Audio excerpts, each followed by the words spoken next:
Hello guys, in this video I am going to show you how to check out the available routes on the GoBus application.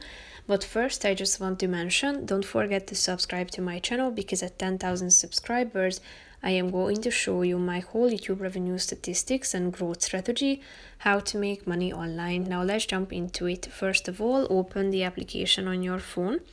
After that, tap on the More button down below in the right side corner of the screen. Then click on Routes, which is the second option at the top. And here you can see the available routes. So tap on the relevant one that you are interested in, and then you can book the tickets. Tap on the Search Bus button, and here you can see the tickets. So you can select a seat. Here are the available ones. Click on the next button and you can confirm and select the method of payment and proceed to checkout. So that's pretty much it for this video, guys. See you in the next one. Bye bye.